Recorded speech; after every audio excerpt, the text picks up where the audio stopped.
guys, it's Rachel here, and today I'm going to be filming for you guys a short haul for you guys, and this is going to be a mix of a haul. I've got mostly graphic novels to show you guys, and I am so excited. I ordered quite a few graphic novels.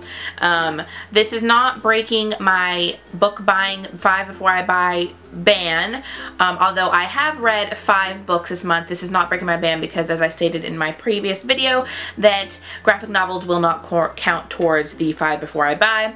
I do have 2 books though. One was sent to me by an author and the other one was a book that I bought a while back. I just haven't hauled it yet, so let's go ahead and get this started. So like I said, this is going to mostly be a graphic novel haul, and I'm super duper excited about it. I still have yet to read my graphic novel pick for this month, which is the pick that I got from my Book Riot Read Harder Challenge.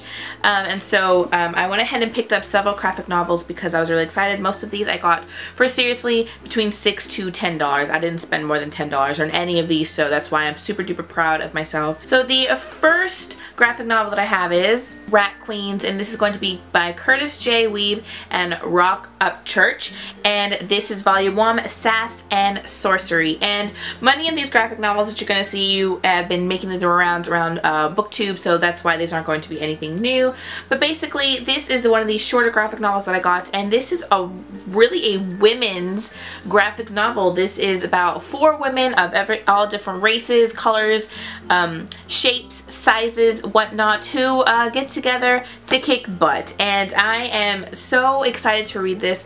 I have mentioned it before that I'm not really into reading feministic type fiction or anything like that, but I am excited to see how this is because I've heard fantastic things, and what is better than, you know, reading women kicking butt. So I am really excited to get to this one. And yes, also the artwork is really nice, and I think that's one of my favorite things about graphic novels is the amazing artwork that you get from it. So I'm very excited to read this. The next graphic novel that I got, and I actually had to wait on this one because it was out of stock, and that's going to be The Wicked and Divine. This is going to be by Glenn McKelvey and Wilson Cowles, and I'm very, very excited about this one. I don't know a whole lot about this. I'm going to read to you guys the back of it because I think that makes a world of difference. And it basically says, every 90 years 12 gods return as young people. They are loved, they are hated. In 2 years they are all dead. It's happening now, it's happening again. And I think that this just sounds so awesome, like a modern day world with gods in it, and that sounds so cool.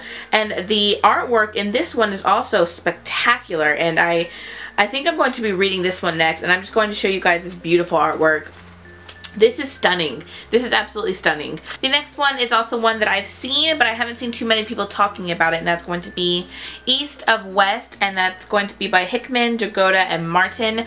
I don't think I've seen anybody read this one. Maybe Max. I think I've seen Max read this one, and I'm very excited to read this one as well. I'm not 100% sure what this is about, but I think that there are 4 graphic novels. I'm not sure. I just know that they have to do with the 4 horsemen of the apocalypse, but they're not like, I believe they're the 4 horsemen of the apocalypse. In the back it says, we would tell you to pray, but it wouldn't do any good. You have earned what is coming to you. And that sounds really awesome, and I'm very excited to read this one. I'm kind of bummed that this one came a little bit damaged. The very bottom is a little bit roughed up, but it's okay. I am still very excited to read this one and see what it's all about, and yes, East of West. The next one is one that I don't think I've seen anybody haul, but I'm very excited nonetheless, and that's going to be Alex and Ada, and it's going to be by Jonathan Luna and Sarah Vaughn, and this is just absolutely stunning. The moment I saw this one, I needed it in my life, and this one is a kind of a sci-fi graphic novel, and this one has to do with a main character who lives in a world where there's artificial intelligence and robots and whatnot, and our main character is Alex is given Ada, and she is a robot, you know, AI, and she is not what she seems, so I'm thinking maybe some interest between them two, but I'm very, very excited to read this one. I just love the artwork in this one, and especially in the back. Like, the artwork is just so beautiful. I'm so excited to read this one. And finally, the last graphic novel that I picked up is going to be Pretty Deadly, and this is going to be by Decanic, Rios, and Belair, and Callus. And I'm very excited to read this one as well. The front cover is absolutely stunning. The artwork is absolutely stunning. And this one, I'm not too sure what this one's about. I believe this is a Western type graphic novel. And this is about, I think it has a main character. She is the daughter of Death. And this has magical realism in it. And I'm really excited to read this one. I've heard really good things about this one as well.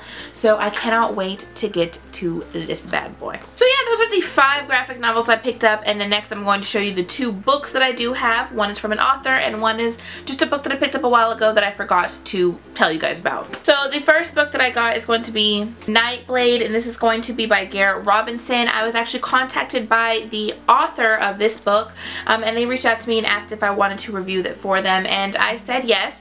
I would normally say no, but in this case this one sounded really interesting to me, and I liked the concept of it. I'm going to read you guys the back of it because I think that is what really sold me on the book, and it says, "She saw herself in a cloak of black with a brace of daggers at her waist. Fearlessly she entered mighty cities and robbed them blind before vanishing with the morning mist. And as she escaped through the city's gates, the guards quaked in fear and whispered the word, Nyteblayde."